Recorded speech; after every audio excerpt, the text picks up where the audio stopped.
Isang taon naming inimbestigahan si Congressman Zaldico. And here's what we found. We know Zaldico today as among the main architects of the controversial 2025 national budget. Zero subsidies sa PhilHealth, funding cuts sa DepEd at bilyon-bilyong budget para sa ayuda program na AKAP na brainchild ni Speaker Martin Romualdez. Weeks after President Marcos signed the budget, Congressman Zaldi was abruptly removed as chairman of the House Appropriations Committee. Sabi niya kusa raw siyang nag-resign due to health issues. Pero naniniwala ba kayo dun?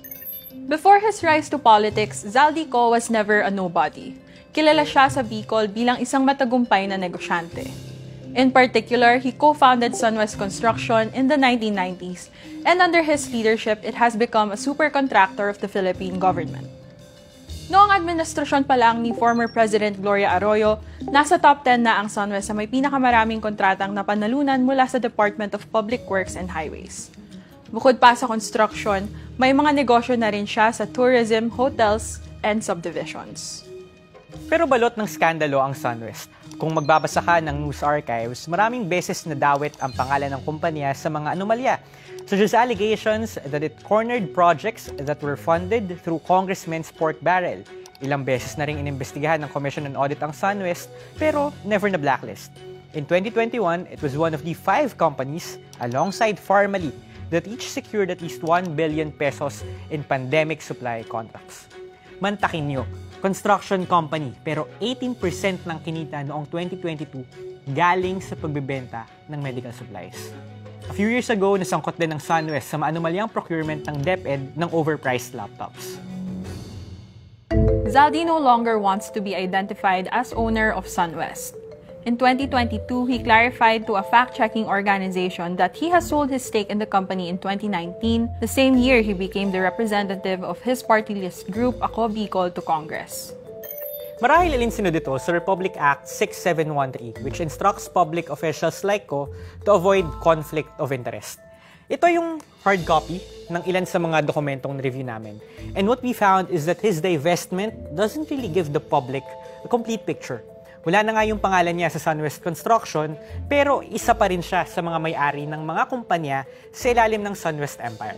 Gaya ng Sunwestville na nasa likod ng maraming residential at condo projects sa Bicol, kung saan mayroon siyang shares na nagkakahalagang higit sa 400 million pesos.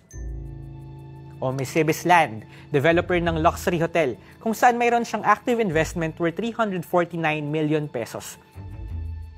O Embarcadero Land Ventures, kung saan mayroon siyang shares worth over 500 million pesos. At si Congressman Zaldi pa lang yan ha. Yung asawa niyang si Mylene at 2 nilang anak ay namumuhunan din sa mga kumpanyang ito.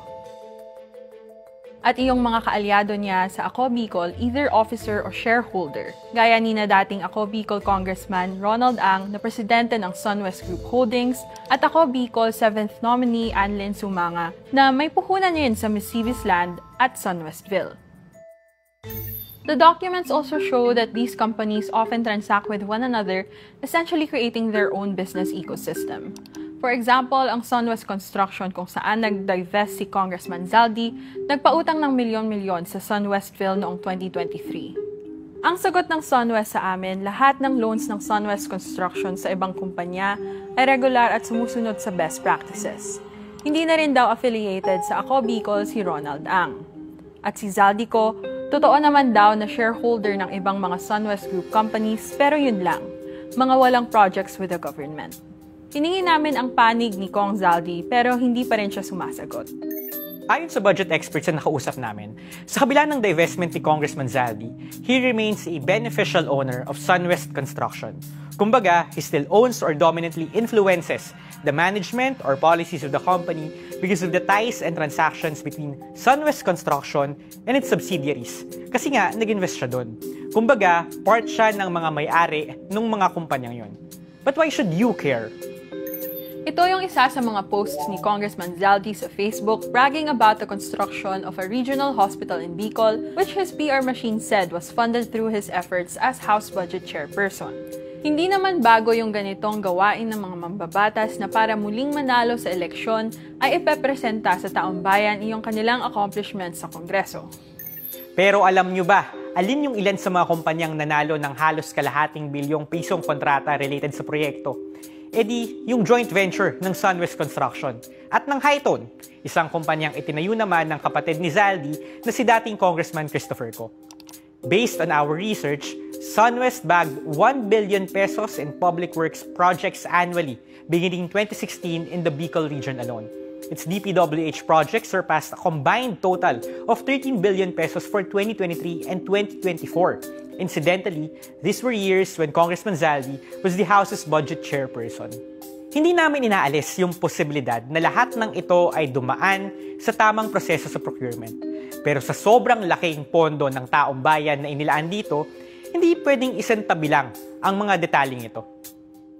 Maliban kay Congressman Zaldi, 2 of his siblings are running in the midterms. His brother Christopher wants to return to the House as Congressman of Albay 2nd District.